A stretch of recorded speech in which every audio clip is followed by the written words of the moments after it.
and then Caitlin Clark takes 2 forearms from Griner, and they call a foul on Caitlin Clark. It gets way worse. Stay with me. Caitlin Clark grabs the ball, hits a logo, huge shot when they needed it the most. But then guess what happens? Brittney Griner leads with her shoulder, takes out Caitlin Clark. No foul. You can't make this crap up. Caitlin Clark's dealt with this her whole career. Look at this crap. Brittney Griner hit Caitlin Clark with a moving screen that the refs completely ignored and nobody called it. Not a whistle, not a warning, nothing. This is the same player who body-checked Clark in 2025 when she was with the Atlanta Dream and screamed profanities at Clark from the bench. And now she's doing it again wearing a Connecticut Sun jersey. Instead of folding under that kind of physicality and those phantom calls, Caitlin Clark and Sophie Cunningham went nuclear on Griner and sent their entire team, including the corrupt WNBA refs, packing. Let me know down in the comments below if you think the WNBA should suspend Griner. And then Caitlin Clark takes 2 forearms from Griner and they call a foul on Caitlin Clark. We have heard nothing from the WNBA, absolutely nothing. Brittney Griner elbowing Caitlin Clark in a crazy way and then calling her a trash white girl. It gets way worse. Stay with me. Caitlin Clark grabs the ball, hits a logo, huge shot when they needed it the most. But then guess what happens? The WNBA should investigate Brittney Griner's seemingly uttering profanities about white. Brittney Griner leads with her shoulder, takes out Caitlin Clark, no foul. You can't make this crap up. Caitlin Clark's dealt with this her whole career. Look at this crap.so. Before any of this happened on June 13th, you need to know what Brittney Griner already did to Caitlin Clark back in 2025 because some fans might have missed it and it makes the Connecticut game so much harder to watch with fresh eyes. Griner was suiting up for the Atlanta Dream that season. And when the Fever came to town, she didn't just play physical defense. She threw a full body check into Clark, a hit so obvious that you'd expect a whistle before she even finished the motion. And officials swallowed it completely. Then Griner got subbed out, walked to the bench, and screamed profanities at Clark from the sideline. No technical, no warning, nothing from the refs at all. Lip readers caught Griner mouthing what they interpreted as profanity directed at Clark during that sequence.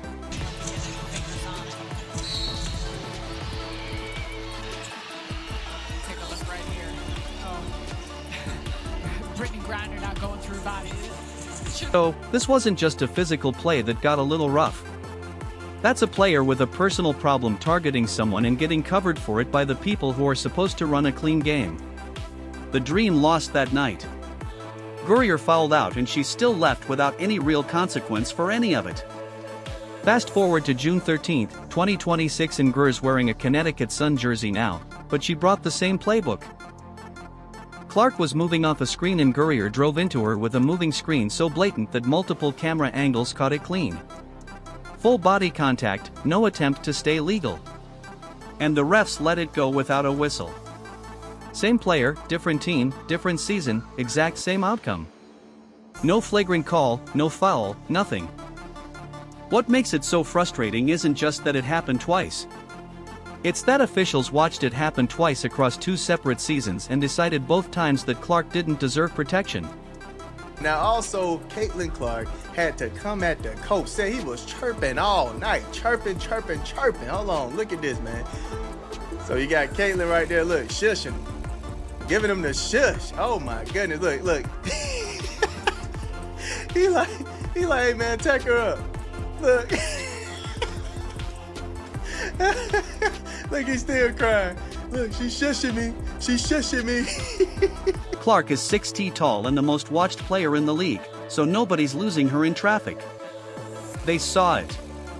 They just chose not to call it. And that non-all sent a very clear message to Connecticut that bear hugging Clark and hacking her 94 feet away from the basket was a profitable defensive strategy because the league wasn't going to punish them for it. Connecticut's entire defensive scheme against Clark this season leans into that physicality, and it's specifically because the officiating environment keeps letting it slide. The Sun knew that if they kept fouling Clark just below whatever invisible threshold triggers a whistle, she wouldn't get to the free throw line, so her scoring would dry up and their physical scheme would work. It's a cold, calculated approach and it works when officials cooperate. Clark didn't attempt a single free throw the entire game. Not one trip to the line. Not one chance to pick up easy points with the defense draped all over her. That's not because Connecticut played clean basketball.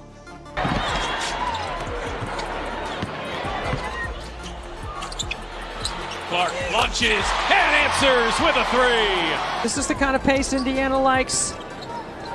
You can't go under, and Lexi gets a lot of hustle points for what she does. Clark, step back three. That one will go, and she's knocked down a pair. With a hand in her face. And the first 2 points tonight, she's pulled Connecticut back within 7. Clark, fire away, and answers with a three. It's because the refs made it profitable to foul her and not get caught. So, the Sun kept doing it from tip-off through the fourth quarter. The officiating environment essentially handed Connecticut a free pass to be physical with Clark all night. What Griner and the refs both miscalculated is that Clark doesn't actually need the free throw line to put up 25 points. She went 10 of 17 from the field against one of the WNBA's most physical defenses. 17 in the second. Clark, catch and shoots. Big triple. Bucket. ATO. Boston directing traffic. Here is Kelsey Mitchell. Look at all the contact between Clark and LeCon. And Clark hits a deep three. That's how you make them pay. Did it while getting bare hugged off the ball and taking illegal screens with no calls. An angry locked-in Caitlin Clark shooting 59% from the field is genuinely a worse problem for a defense than a Caitlin Clark who's just collecting free throws. And Connecticut spent the whole game creating exactly that version of her. So, let's talk about what Clark actually did in this game because the stat line looks almost too clean for how ugly the conditions were. Clark was so good at attacking the rim on Thursday. Shot 15 free throws. He's hit a couple threes here tonight. Boston just waltzes up the middle. No free throws, refs letting Connecticut foul her all night, Griner running illegal screens without a whistle, and Clark still finished 10 of 17 from the field with 25 points and went 5 of 10 from 3. That's not a player surviving a rough night. That's a player carving up a defense that thought it had her figured out. The pick and roll with Aaliyah Boston was the specific action Connecticut couldn't solve all game. Boston sets the screen. So hard off the ball to get open. Multiple defenders with length all game. Got clock down to 5. She somehow found Mitchell, who just circles around. Mitchell's got to get it up. Oh, yeah! What a play! He does it the hard. The defense does coming off it. And the Sun had no good answer either way. Go under the screen and Clark pulls up for 3, which she was hitting at 50%. Go over it and Clark attacks the lane or dumps it to Boston rolling toward the basket. Boston finished with 13 points, 11 rebounds, and 5 assists. So, she wasn't just standing around setting screens and waiting to be ignored. When Connecticut collapsed onto Clark, Boston found the open player on the weak side. And late in the game, those passes kept finding Sophie Cunningham in exactly the right spots. The Sun built their whole defensive scheme around stopping Clark, and Boston kept punishing them for it from the post. Kelsey Mitchell dropped 19 points and 5 assists alongside Clark, which meant Connecticut couldn't fully collapse onto Clark without leaving Mitchell open on the perimeter. Every time the Sun tried to throw extra attention at Clark, Mitchell made them pay. I didn't need an explanation, I deserved it, but it was worth it. The delay of game made no sense. It felt like Tyler wanted to assert himself into the game, and that was ridiculous. So that just not a point in the game he needed to call that. I went and got the ball, went off my foot off the scores table, and then he gave us a delay game, which is a team technical foul. So you can ask Tyler, I don't agree with that. And that's a problem a physical defensive scheme simply isn't built to handle when it's designed to smother one player. Then came the technical foul, with 22 seconds left in regulation, right after a Sophie Cunningham three-pointer had basically put the game away. Clark picked up her second technical of the game, which brought her season total to 4. And the league's automatic one-aim suspension kicks in at 8. So, she's halfway there. The call got logged initially as a delay of game violation on Clark personally, and then the league quietly reclassified it as a team delay of game foul after the fact, which are two completely different things with completely different implications for how you account for it on Clark's record. Clark called it out directly in the post-game press conference. So Caitlyn celebrating, ice in the veins. Come on, dog. And watch this. Look, telling the man bye-bye. And then shush it again. Look, she's gonna go to the sideline. You gonna see what she was saying. He was saying to her. Look, running his mouth all effing game. I told him bye-bye. Call made no sense and that the official seemed like he wanted to insert himself into the game, which is about as direct as a player can get when talking about an official without crossing a line. She also admitted she deserved it, but it was worth it. And that tells you everything about where her head was at that point. She wasn't rattled. She wasn't backing down. She was annoyed. And she let the official know it. And then her team closed the game out anyway. The technical came at the exact moment the Fever were trying to protect their lead, and the officiating had already spent 3 quarters feeling tilted against Indiana. Clark's response wasn't to shrink. She took the technical, her team answered. Clark gets it to Boston. Cunningham. Clark has Griner on her, which means Boston for the kick out. And the Sun ran out of time. That sequence, specifically a referee reclassifying his own call after the game ended, is the kind of thing that should generate a lot more conversation than it did because it means even the league acknowledged something was off about how it got called in the first place. Clark went 50% from 3, never touched the free throw line, and still outscored almost everyone on the floor. Connecticut threw a physical foul-heavy scheme at her and a referee who wanted to be part of the story, and she dropped 25 points on them without needing any of the calls to go her way. Now, let's talk about Sophie Cunningham because the official story and the actual story might not be the same thing and the gap between them is worth spending some time on. Cunningham missed the game right before Connecticut entirely. Listed as questionable with a sore elbow. That happens in a long season. Players get banged up and nobody bats an eye at a sore elbow. Except the game she missed happened to be the one directly after the Washington Mystics buzzer beater, where Cunningham went completely off script from what Stephanie White drew up in the huddle, deviated from the design play, and Clark had to improvise on the fly to hit the game winner. Anyway, Cunningham wasn't in the lineup the very next game. The Fever never confirmed a suspension, never said anything beyond the elbow, but that sequence fed a full week of social media speculation about whether White had quietly benched her to send a message about running your own plays when the coach drew something up specifically and maybe the elbow was real. Clark pitches it to Boston. They go back to Cunningham. This time, she takes it all the way. 30 seconds to go. This Fever team showing poise down the stretch.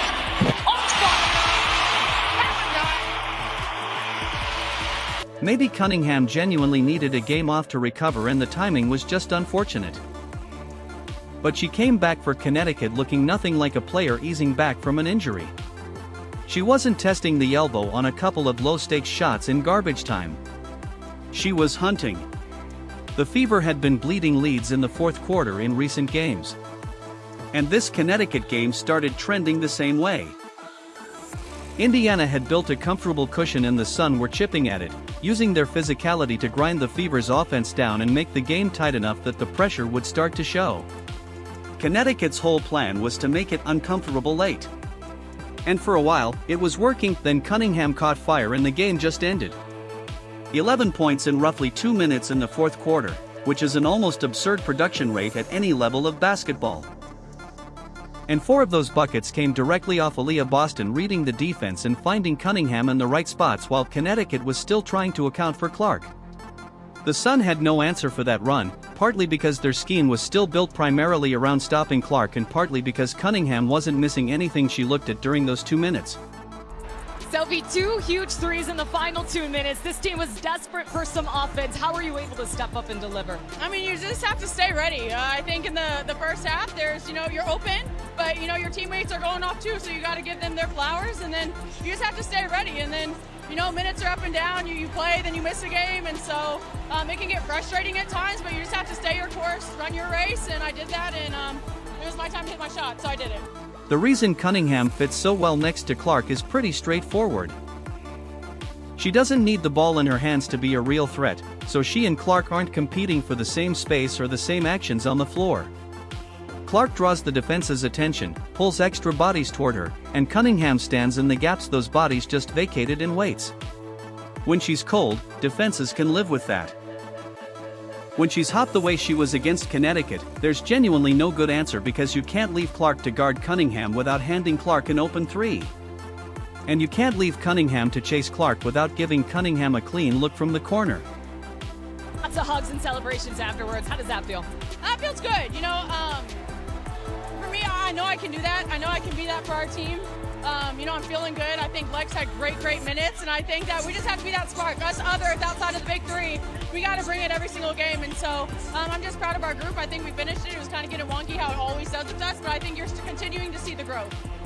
We noticed a little bit of improvement in fouling. That's been a struggle for this team. How do you feel like you guys handled that tonight? You know, it goes in waves. I think that's something where we got to get better.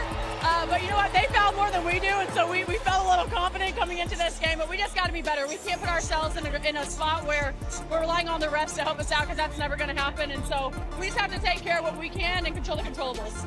Connecticut had no good option in that fourth quarter stretch, and Cunningham made them pay for every wrong choice they made. The Suns' lead trimming run stopped completely. The game stopped being competitive and Indiana closed it out without the late-game chaos that had been showing up in previous wins. So whether Cunningham sat out the Mystics game because her elbow genuinely needed rest, or because White needed to make a point about following the play that was drawn up, she came back to Connecticut and dropped 11 points in 2 minutes when the Fever needed someone to end the game. That doesn't look like a player who spent the week icing an elbow. That looks like a player who spent the week with something burning in her chest. Indiana won this game 85-75 on the road, and that's 3 straight wins now. But the number that actually matters isn't the final score. It's that Connecticut couldn't single out one Fever player to stop, because there wasn't just one Fever player to stop. You've kept these fans on their edge of their seats these last few games. They've been close, but you guys have been able to pull them out. How do you keep winning these types of games? Yeah, you know, I think at the beginning of the year we were very inconsistent. We were losing those games. And so, yes, there's still some inconsistency throughout the game, but we're winning them. I think that's what matters. And again, it's stacking the days, brick by brick, and you're seeing that. You're seeing growth, and that's all you can ask. And I think where we want to be at the end of the season, you know, we're doing our daily dues. And so I'm happy with where we're at. We got the dub. It's time to get home. Thank you so much, Sophie. It's a different team than the one that started this season. Monique Billings finished with 10 points, 8 rebounds, and 2 blocks as a starter. And those are real starter numbers, not garbage time padding. Her 2 blocks against Connecticut's interior game gave Indiana a defensive presence up front that the Fever didn't consistently have earlier in the year when the Sun tried to go inside and pound the ball against Indiana's big. Billings was there and Connecticut had to adjust because of it. That's not a role player surviving. That's a front court player making life uncomfortable for a team that wanted to bully Indiana inside. So, Connecticut came into this game knowing exactly what the Fever's problem had been in the fourth quarter. Indiana had been building leads and then watching them evaporate late. And the Sun are specifically built to grind defenses down in crunch time with physical defense, force turnovers, and turn a 10-point game into a 2-possession game before the other team realizes what's happening. Going on a second half run, how did your team close out this game? I mean, Sophie made some huge shots for us down the stretch, got subbed into the game, I think, with 5 minutes to go. So we were able to hit the pocket, but they kept collapsing on AB, and then AB would spray weak side for us, and Sophie was just ready to knock it down. 11 points from Sophie in the last 2 minutes. What was going through your mind as you watched that? Well, she's got a new elbow, so she was telling everybody that she was going to make 3 threes tonight. I wasn't so sure about it there until the last 5 minutes, but I guess she held true to her word. Just really proud of her. She works really hard, and somebody that we need down the stretch for sure. That was the plan. And for stretches of the fourth quarter, it was working. Lexi Hall didn't show up in the box score in a way that jumps out at you, but she was doing the defensive work that kept Indiana's rotation from breaking down. Staying in front of Connecticut's guards, fighting for boards, not picking up the dumb fouls that would have put her on the bench when the Fever needed bodies on the floor. That kind of stuff doesn't get highlights, but it kept the Fever's fourth quarter rotation intact when Connecticut was pushing to get back in it. The rebounding was a collective effort in a way it hasn't always been for this team. Boston grabbed 11, Billings grabbed 8, and Hall was active on the glass throughout. Connecticut couldn't generate second chance points, which cut off the main engine of any comeback attempt. You can't chip away at a lead if every missed shot ends the possession right there. And Indiana didn't give the Sun extra chances. What does another win like this tell you about this team? Just resilience. I guess we just like to make it exciting for the fans and people at home, but we still got to find a lot of ways to get better and find our first blowout win. But those are really hard in this. Like, these teams are really talented. They're a great team. They're really athletic. They get second chance opportunities, and their post players get their feet in the paint and score. So we could have played better. The Fever shot 49% from the field and 41% from 3 as a team.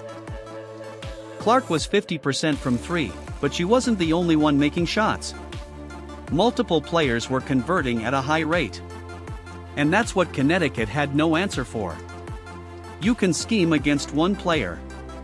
You can overload on Clark, push her off her spots, body her all night, and hope the refs keep swallowing whistles. But when Billings is hitting double digits, Mitchell's pouring in 19, and Cunningham is going nuclear in the fourth, there's no scheme left that covers everyone. The Clark-Boston pick and roll is going to need serious film study from every coaching staff that hasn't already spent hours on it, because Boston as a screener and a secondary playmaker is a combination that Connecticut couldn't crack in 4 quarters of trying. Opposing coaches now also have to account for Billings punishing any team that ignores the front court to load up on Clark and Boston. 3 straight wins, a road win against a physical team, bad officiating, Griner targeting Clark twice, and Indiana's own fourth quarter habits all stacked against the Fever in this game. They closed it out anyway. Cunningham's 11-point burst in 2 minutes didn't just win the game, it told Connecticut and every other team watching that there's no version of this matchup where the Fever don't have someone ready to end it. Clark dropped 25 points on Connecticut's physical defense without a single free throw. Cunningham exploded for 11 points in 2 minutes to slam the door, and the Fever won by 10, on the road, while the league was busy reclassifying its own officiating calls after the final buzzer.